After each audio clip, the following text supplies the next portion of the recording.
नमस्कार। आइए सुनते हैं मुंशी प्रेमचंद जी की कहानी अनुभव। मेरे स्वामी को 1 साल की सजा मिली। उनका अपराध सिर्फ इतना था कि 3 रोज पहले जेठ की तेज गर्मी में उन्होंने कई राष्ट्रीय सेवकों की पानी व शरबत के साथ खातिरदारी की थी। मैं उस दौरान कोर्ट में खड़ी थी। ऐसा लग रहा था मानो कमरे के बाहर खड़े शहर की सभी राजनीतिक चेतना किसी बंदी पशु की तरह जोर जोर से चीख रही हो। मेरे स्वामी बेड़ियों में बंधे हुए लाए गए। इस दौरान हर तरफ सन्नाटा पसर गया, लेकिन मेरे मन में कोहराम मचा हुआ था। क्रोध का आवेश मन ही मन फूटकर बाहर आना चाह रहा था। मुझे इतना गुमान कभी नहीं महसूस हुआ था। सामने कुर्सी पर बैठा अंग्रेज जज, वो उसके बगल में खड़े लाल रंग की पगड़ी बांधे पुलिस अफसर, सभी मुझे नीच दिख रहे थे। बस यही मन कह रहा था कि तुरंत दौड़कर अपने स्वामी के पैरों में गिर जाऊं और वहीं प्राण त्याग दूं। कभी शांत, कभी चंचल, तो कभी आत्मसम्मान से भरी मूर्ति सी दिख रही थी मैं। मेरे मुख पर किसी तरह का अफसोस या ग्लानि नहीं झलक रही थी। किसी की सेवा को अपराध करार देना व उसके 1 साल की जेल की सजा सुनाना गजब की न्याय व्यवस्था है। ऐसे तो मैं 100 बार ये गुनाह करने को तैयार हूँ। मेरे स्वामी जाने लगे और जाते वक्त मेरी ओर देखकर मुस्कुराए और फिर आगे बढ़ गए। कोर्ट के बाहर आकर मैंने 5 रुपए की मिठाई खरीदी और कुछ राष्ट्रीय सेवकों को आमंत्रित कर मिठाई खिलाया। उसी दिन शाम होते ही मैं पहली बार कांग्रेस के जलसे में शामिल होने से खुद को न रोक सकी। यही नहीं, मैंने मंच पर जाकर भाषण भी दिया। अंदर द्वेष इतना भरा हुआ था कि सत्याग्रह का प्रण भी ले लिया। उस समय मेरे अंदर इतनी शक्ति कहाँ से आ गई, मुझे खुद भी पता नहीं चला। लेकिन हाँ, सब कुछ न्यौछावर हो जाने के बाद अब किस बात का डर था। भगवान का कठिन से कठिन प्रहार भी अब मेरा क्या ही बिगाड़ सकता था। अगले दिन मैंने पिताजी व ससुर जी के लिए 2 पत्र लिखे। ससुर जी को पेंशन मिलती थी और पिताजी जंगल के महकमे में अच्छे पोस्ट पर आसीन थे, परंतु अफसोस कि सारा दिन बीत जाने के बावजूद कोई जवाब नहीं आया। उसके अगले दिन भी किसी का खत नहीं आया, लेकिन तीसरे रोज दोनों लोगों का जवाब आया। ससुर जी ने पत्र में लिखा था कि मुझे लगा था कि वृद्धावस्था में तुम दोनों मेरा सहारा बनोगे, लेकिन अब कोई फायदा नहीं। तुम दोनों ने मेरी आस पर पानी फेर दिया। मुझे सरकार से जो पेंशन मिलती है, लेकिन तुम्हें अपने यहाँ रखकर मैं इस पेंशन को नहीं खोना चाहता। पिताजी के पत्र में भी कुछ ऐसा ही कठोर जवाब सुनने को मिला। पिताजी को इसी वर्ष ग्रेड मिलने वाला था, परंतु अगर वो मुझे अपने पास बुलाते तो उन्हें ग्रेड से हाथ धोना पड़ता। ऐसे में वो मेरी मौखिक रूप से मदद करने के लिए तैयार थे। मेरा मन दुखी हुआ और मैंने इन दोनों खतों को जला दिया। वो उसके बाद उन्हें और कोई खत नहीं लिखा।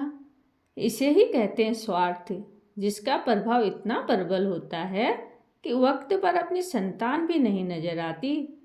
ससुर व पिताजी दोनों ने मुंह फेर लिया, लेकिन अभी मेरी आयु ही क्या है। अभी तो मुझे दुनिया देखनी है। इतने में किसी ने बाहर मेरे दरवाजे की कुंडी खटखटाते हुए मुझे आवाज़ दी।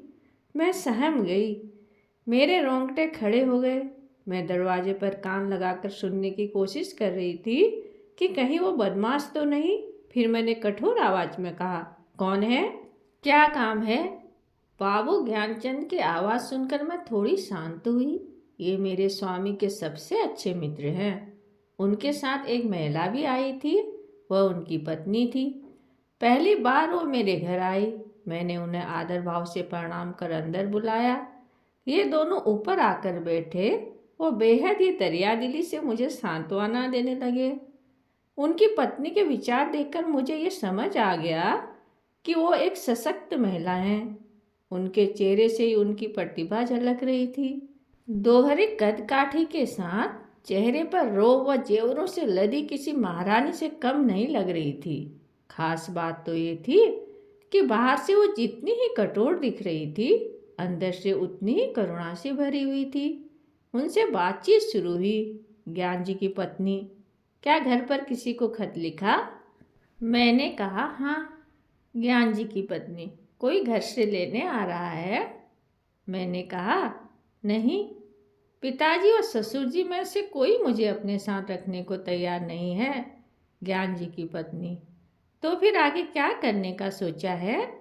मैंने कहा, फिलहाल के लिए तो यहीं पर हूँ। ज्ञान जी की पत्नी, हम लोगों के साथ हमारे घर क्यों नहीं चल रही हो? अकेले मैं तुम्हें यहाँ नहीं रहने दूंगी। इसी दौरान खुफिया के दूत घर के बाहर डटे हुए हैं। मुझे आशंका हो गई थी कि ये खुफिया के दूत ही होंगे। ज्ञान जी ने अपनी पत्नी की ओर देखा और पूछा, मैं तांगा ले आऊं? ज्ञान जी की पत्नी ने इशारे में ही आज्ञा दे दी। ज्ञान जी तुरंत द्वार की तरफ चले। तभी ज्ञान जी की पत्नी ने बोला, रुको, कितने तांगे लेकर आओगे? ज्ञान जी घबरा कर बोले, कितने? ज्ञान जी की पत्नी, हाँ, कितने? एक तांगे पर सिर्फ 3 लोग ही बैठ सकते हैं। बाकी का सामान, बिस्तर, बर्तन आदि कैसे जाएंगे? ज्ञान जी, फिर 2 ले आऊं? ज्ञान जी बोले। ज्ञान जी की पत्नी, एक तांगे पर कितना सामान आएगा? ज्ञान जी, फिर ठीक है, 3 ले आता हूँ। ज्ञान जी की पत्नी, हाँ, तो जाओ भी, अब इतनी देर क्यों कर रहे हो? जब तक मैं कुछ कहती तब तक ज्ञान जी निकल गए। मैंने संकोचते हुए उनकी पत्नी से कहा, मेरे आने से आपको तकलीफ होगी, तुम किलो भर आटा खाओगी, घर का एक जगह भी घेर लोगी, ये क्या सब कम कष्ट हैं? इतना सुनकर मैंने कहा, क्या बहन, आप भी?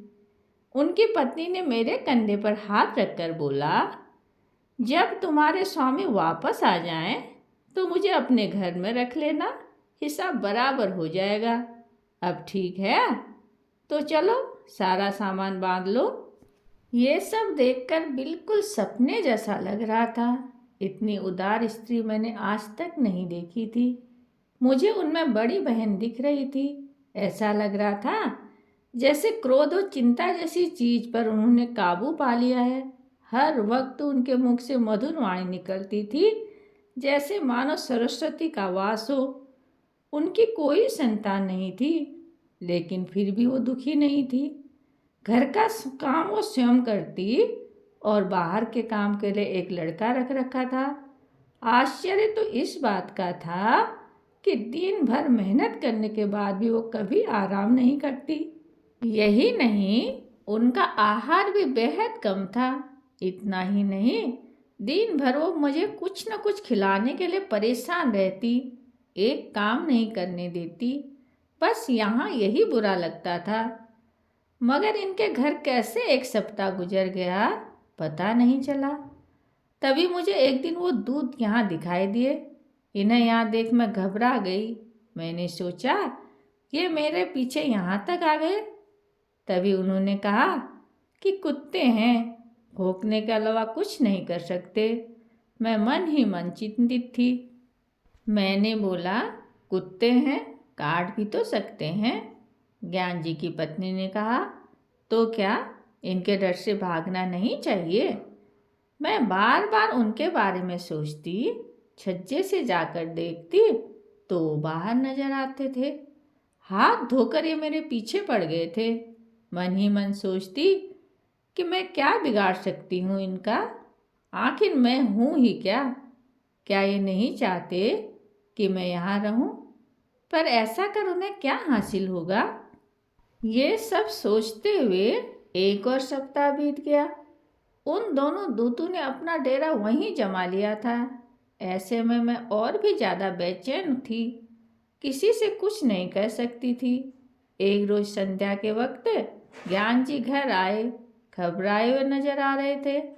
मैं बरामदे में सब्जी काट रही थी। ज्ञान जी सबसे पहले कमरे में गए और अपनी पत्नी को बुलाया। उनकी पत्नी ने कहा, अरे, अचानक से क्या हो गया? पहले हाथ मुंह धो लो, कपड़े बदल लो, कुछ खाओ, तब आराम से बैठकर बात करते हैं। उन्होंने पत्नी से बात करने के लिए दोबारा आग्रह करते हुए कहा, तुम क्यों नहीं समझ रही? मेरी जान पर बन आई है। फिर भी ज्ञान जी की पत्नी ने वहीं बैठे हुए कहा कि बात क्या है, बताते क्यों नहीं? ज्ञान जी ने कहा, पहले इधर आओ। इतने में मैं खुद वहाँ से दूर जाने लगी। तभी ज्ञान जी की पत्नी ने मुझे हाथ पकड़कर रोक लिया। मैं कोशिश करके भी उनसे हाथ नहीं छुड़ा पाई। ज्ञान जी मेरे सामने वो बात नहीं कहना चाहते थे, लेकिन उनसे इंतजार भी नहीं हो रहा था। उन्होंने तुरंत कहा, आज मेरे वो प्रधानाचार्य के बीच झगड़ा हो गया। पत्नी ने बड़े ही बनावटी शब्दों में कहा, क्या सच में? तब तो तुमने उन्हें खूब पीटा होगा। ज्ञान जी, तुम्हें मजाक सूझ रहा है? यहाँ मेरी नौकरी आफत में है। पत्नी, जब इतना ही डर था तो झगड़े क्यों? ज्ञान जी, मैं नहीं झगड़ा, उसने मुझे बुलाकर खूब सुनाया। पत्नी, बिना मतलब के? ज्ञान जी, अब क्या बताऊं? पत्नी, मैंने कई बार बोला है, ये मेरी बहन है, तुम इसके सामने सब कुछ बोल सकते हो। ज्ञान जी, अच्छा, पर जब बात इनके बारे में हो तो? पत्नी, मैं समझ गई, खुफियों से तुम्हारी अनबन हुई होगी और पुलिस ने तुम्हारे स्कूल में शिकायत कर दी होगी। ज्ञान जी सोचते हुए, नहीं, ऐसा नहीं है, लेकिन पुलिस ने हाकिम जिला के यहाँ शिकायत की और उसने प्रधानाचार्य से मुझसे जवाब मांगा है। पत्नी ने कहा, प्रधानाचार्य ने कहा होगा कि उस महिला को अपने घर से बाहर करो। ज्ञान जी, हाँ, कुछ ऐसा ही समझ लो। पत्नी, फिर तुमने क्या कहा? ज्ञान जी, फिलहाल मैंने कुछ नहीं कहा है, वहाँ कुछ समझ नहीं आ रहा था। पत्नी ने गुस्से में कहा, जब तुम इसका जवाब जानते हो फिर सोचना कैसा? ज्ञान जी ने सहम कर बोले, मैं ऐसा अचानक कैसे बोल देता? पत्नी गुस्से में बोली, जाओ, अभी जाकर अपने प्रधानाचार्य जी से कहो कि मैं उसे नहीं निकाल सकता, और अगर न माने तो नौकरी से इस्तीफा देकर घर आना। अभी तुरंत जाओ। मैं अपने आंसू नहीं रोक पाई। रोते हुए मैंने कहा, बहन, ये सब क्यों? ज्ञान जी की पत्नी ने मुझे डांटा और कहा, तुम बिल्कुल चुप रहो, नहीं तो कान पकड़ लूँगी। तुम क्यों बीच में बोलती हो? हम जब भी रहेंगे तो एक ही साथ रहेंगे, अगर जिएंगे तो साथ, मरेंगे तो भी साथ। पति को सुनाते हुए कहा, इनकी आधी उम्र बीत गई, लेकिन इन्होंने कुछ नहीं सीखा। अब खड़े क्यों हो?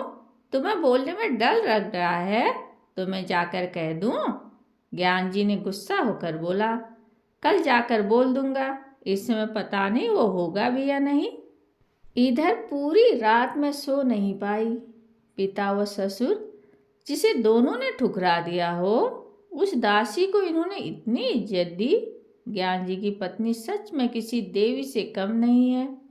अगले दिन ज्ञान जी निकल रहे थे, तभी पत्नी ने कहा, जवाब देकर आना।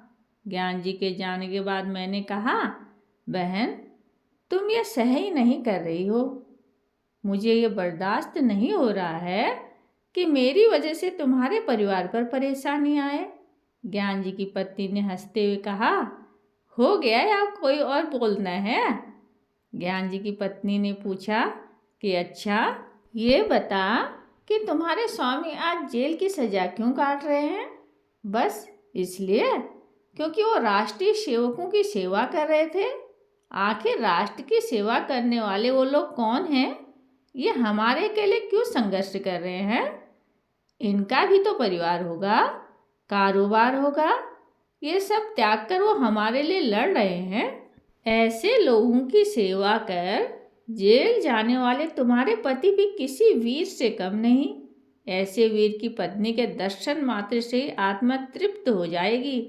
फिर मैं नहीं, तू मुझ पर एहसान कर रही है। मैं चुपचाप उनकी बात सुनती रही और कुछ बोल नहीं पाई। संध्या हो गई। ज्ञान जी घर आए तो उनके चेहरे पर अलग सी चमक नजर आ रही थी। पत्नी ने पूछा, हार कर आए या जीत कर? ज्ञान जी ने स्वाभिमान के साथ कहा, जीत कर। जब मैंने नौकरी से इस्तीफा दिया तो उनका दिमाग चकरा गया। तभी उसने हाकिम जिला के पास जाकर बात की। वापस आकर उसने बोला, आप राजनीतिक जलसों में क्यों नहीं शरीक होते?